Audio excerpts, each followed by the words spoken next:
पाकिस्तान तहरीक-ए-इंसाफ क्या हुकूमती मुज़ाकराती कमेटी के साथ बातचीत के लिए दोबारा रब्ता करेगी या उस कमेटी के साथ बैठेगी या नहीं बैठेगी? उमैर नियाज़ी साहब, सुबह हुकूमत ने तो ऐलान किया हुआ है कि कमेटी का इजलास होगा। अब आप बताइए, आपने मिलने जाना है कि नहीं जाना है?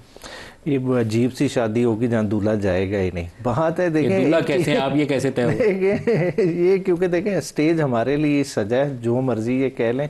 देखें ओवरऑल हमने मुज़ाकरात ओपन किया थे, हमने कहा कमेटी सबसे पहले हमने बनाई, अपना एजेंडा सेट किया और उस चीज़ पे ये किसी हद तक माने। मगर देखें तीसरी नशिस्त के बाद इन्होंने खुद एक गोलाबारी शुरू कर दी। आप इनकी प्रेस कॉन्फ्रेंसेज उठा के देख लें, इरफान सिद्दीकी साहब की स्टेटमेंट, फिर उन्होंने कहा जी ये तो हमारे खिलाफ चार्जशीट है। हालांकि TORs तक तो अभी बात ही नहीं पहुंची थी। बात किस हद तक है कि चौथी मीटिंग से पहले इन्होंने हमें किस चीज़ का इंडिकेशन देना था कि क्या ये कमीशंस 2 बना सकते हैं कि नहीं बना सकते। इतनी सी बात पहले बाइकआउट कर दिया, सुबह जाते बैठते, हो सकता है वो कमीशन बनाने का इरादा रखते हैं। 16 के बाद 7 दिन तो हो गए थे। अब क्या हुकूमत हफ्ता इतवार को छुट्टी भी होती है? हुकूमत कोई बिजनेस नहीं करती, ये बैंक है कि हुकूमत है? मतलब ये तो इस तरह से उसको ट्रीट कर रहे हैं। 2 दिन पहले बाइकआउट जो करता है, जो सुबह जाके नाल बैठते, हो सकता है वो कहते हैं हमने कमीशन ही बनाना है, ये बैठिए मेरे साथ बनाते हैं। अभी भी ये हमारे लिहाज से इनमें बंदिश तो कोई नहीं है। जो कमीशन ऑफ इंक्वायरीज एक्ट है 2017 का, वो कहता है कि पब्लिक इंपॉर्टेंस कर दें तो हमारी कमेटी शायद फिर बातचीत कर ले, अदरवाइज नहीं जाएंगे। नहीं 100% उसमें क्लैरिटी है। वो तो मुज़ाकरात खान साहब ने कॉल ऑफ किए। देखिए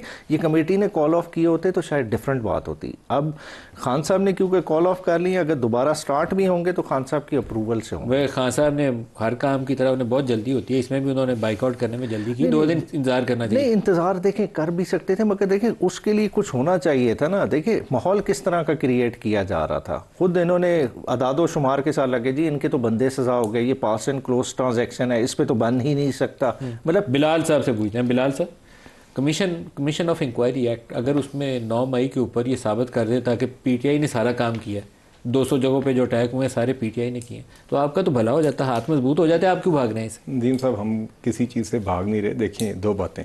सबसे पहले तो आप आ जाएँ टाइमलाइन पे कि कहें जी क्योंकि हमें 5 दिनों में जवाब नहीं मिला।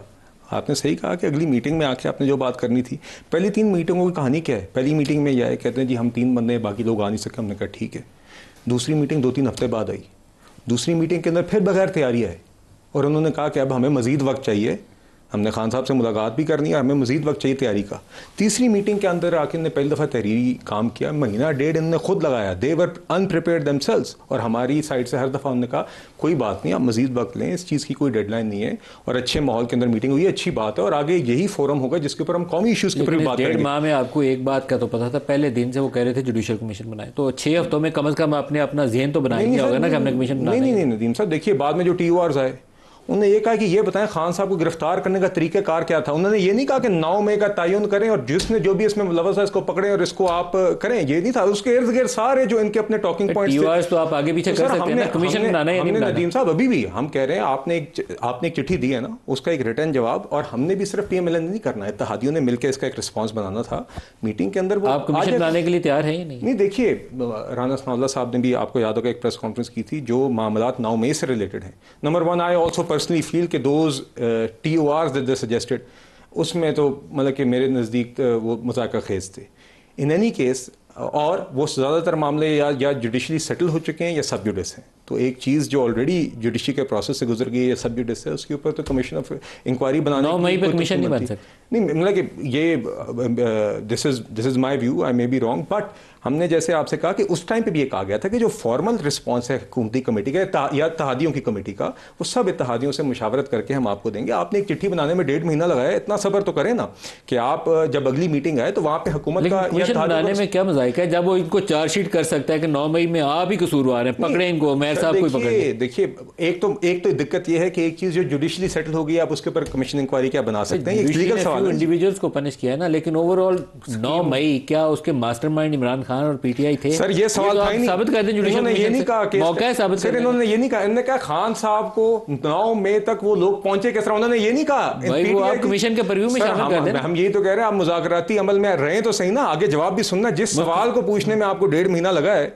उसमें आप 10 दिन से पहले, और सर पिछला पूरा हफ्ता इन्होंने किया। कल सुबह बैठ के क्या करेंगे? नदीम साहब मेरी गुजारिश ने, पिछला पूरा हफ्ता PTI ने क्या किया, कौमी असेंबली में मैं मौजूद था, पिछला पूरा सेशन 10 दिन ओए किया है। क्या कर रहे थे नदीम साहब, इन्होंने खुद सिखाया। नहीं नजीम साहब हर दिन वज़ीर आज़म साहब ने सिखाया, हर दिन वही वापस बताया।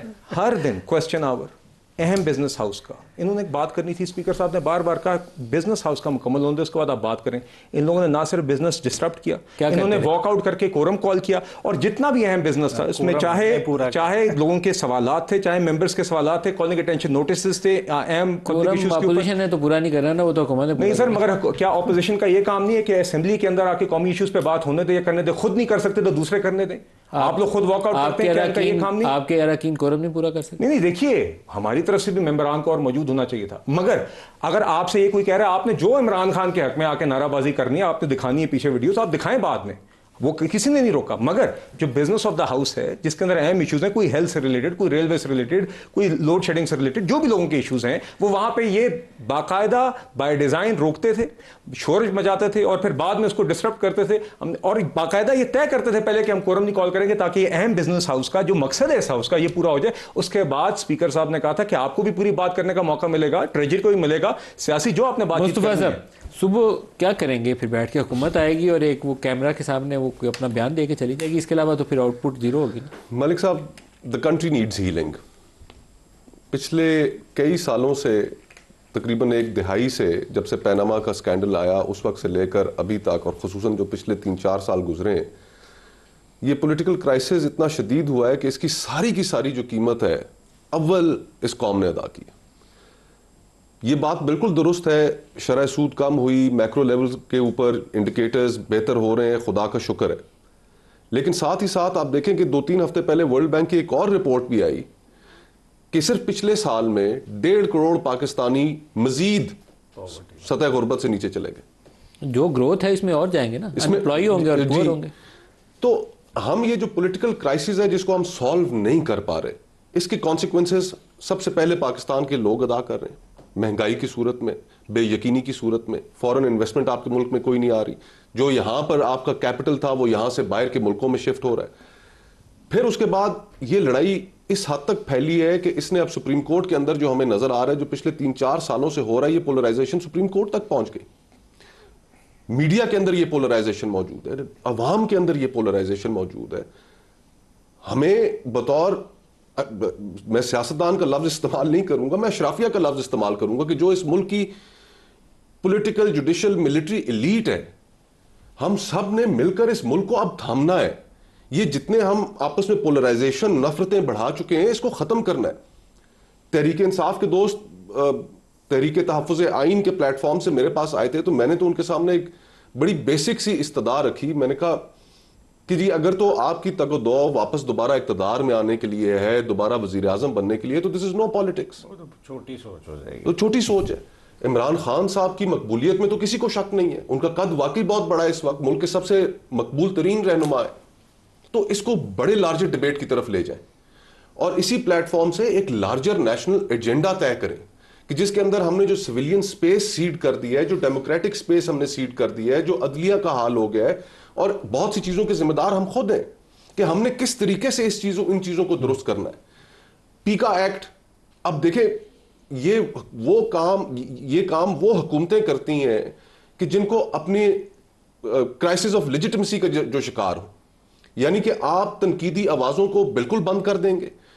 कोई डेमोक्रेटिक हुकूमत ऐसे करती है? आपने उस कानून के अंदर ट्रिब्यूनल्स को, एक तो फेक न्यूज को आपने डिफाइन नहीं किया, फिर उसके बाद आपने ट्रिब्यूनल्स के हाथ में फैसले पकड़ा दिए और ट्रिब्यूनल से सीधी अपील रख दी सुप्रीम कोर्ट में। दरमियान वाला टियर ही आपने उड़ा दिया।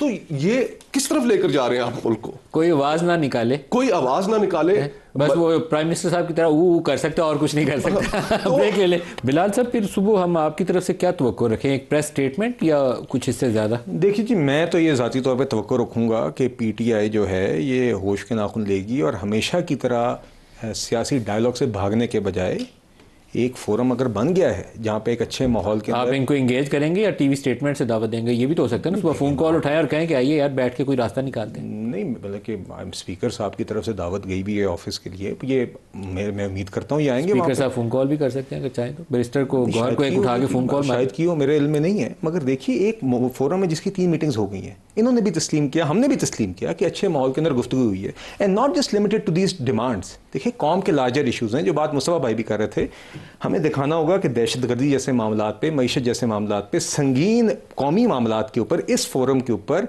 ये लोग बैठ के आपस में बातचीत कर सकते हैं। ये ऑप्टिक्स दमसेल्व्स बड़ी अच्छी हैं, इस चीज़ को जारी रखें। पीटीआई को भी मेरे ख्याल से इसको रिकंसिडर करना चाहिए और इस फोरम पे आना चाहिए। आपको वो संजीदगी के साथ बातचीत के अमल को रिज्यूम करने पे गौर करना चाहिए। ये अच्छी अप्रोच नहीं है कि जाओ मैं नहीं बैठता, मेरे ख्याल में बैठने बात करने से रास्ता निकलता है। देखिए कॉल ऑफ हुआ और अब कल है, उसके दरमियान भी दिन थे, आपने जिस तरह बताया अप्रोच की जा सकती थी ना, क्या इनकी तरफ कमेटी, इनकी तरफ से कमेटी चली जाए, असद कैसर साहब के पास चली जाए, किसी के पास चली जाए, उन्हें इंगेज गौर को कॉल करने, अगर संडे के दिन इमरान खान साहब की मुलाकात कराई जा सकती या ऑड आवर्स में जेल खुल सकती, तो क्या आज में ये सारे दिन में ये प्रोसेस नहीं हो सकता था कि दोबारा जी इमरान खान साहब को कंसल्ट कर लें।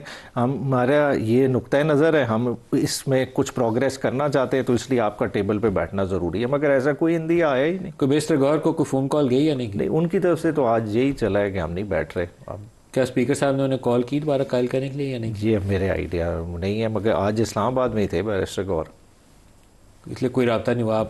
आपका ये गैस वर्क यही है, इन्फॉर्मेशन नहीं है, लेकिन आपका लगता है यही इम्कान है कि कोई रब्ता नहीं किया गया। Last closing remarks Mustafa Nawaz साहब, कोई आप ही दोनों को कोई समझाइए कि कौम को आगे रास्ता दिखाना है तो दिल खोलना पड़ेगा, रास्ते भी खोलने पड़ेंगे। दिल भी खोलना पड़ेगा मलिक साहब, और इसमें एक तजवीज़ मेरी तो ये होगी कि देखिए मियां नवाज शरीफ साहब और आसिफ जरदारी साहब, इनका सियासत के अंदर इनके रिप्रेजेंटेटिव ज़रूर इस कमेटी में बैठे हुए हैं, लेकिन पाकिस्तान की सियासत पे इनका बहुत अबूर हासिल है। 80-90 की दहाई से कर रहे हैं, उतार चढ़ाव सारा जानते हैं, ख़ुद मुश्किल मराहल से गुजरे हैं। तो ये मौका उनकी अपनी इंटरवेंशन का भी है कि देखें जो पॉलिटिक्स पूरी की पूरी मीनिंगलेस हो गई है, उसका अगर लोगों का कॉन्फिडेंस पॉलिटिक्स के अंदर आपने रिस्टोर करना है, तो मेरे ख्याल है मियां साहब को और आसिफ जरदारी साहब को खुद एंट्री डालकर इन मुज़ाकरात को किसी नतीजे पर पहुंचाना चाहिए। ये 25 करोड़ लोगों का मुल्क, इसकी गवर्नेंस कॉम्प्लेक्स हो चुकी है, हमारे issues, ethnic fault lines, terrorism, ये इतनी बड़ी चीज़ें हैं कि जो आप इस तरह नहीं चला सकते जिस तरह चलाने की कोशिश की जा रही है। लिजिटिमेसी, ये आपको एक मॉरल अथॉरिटी पार्लियामेंट के पास, हुकूमत के पास, उनको आपको देनी पड़ेगी ताकि इन इश्यूज को टैकल कर सके। और क्राइसिस से हम तभी निकलेंगे जब इवेंचुअली हम लोगों की राय को मुकद्दम रखने की तरफ चलेंगे, इलेक्शंस फ्री एंड फेयर होने देंगे। 2018 का इलेक्शन भी ठीक नहीं था। ये आपकी बात ठीक और है, 2024 नवाज शरीफ और आसिफ अली जरदारी को दोनों का अपना वजन बातचीत की तरफ डालना चाहिए ताकि ये सिलसिला आगे चल सके। मुस्तफा नवाज खोकर साहब, बैरिस्टर उमैर नियाज़ी साहब, बिलाल अज़हर कियानी साहब, सबका शुक्रिया।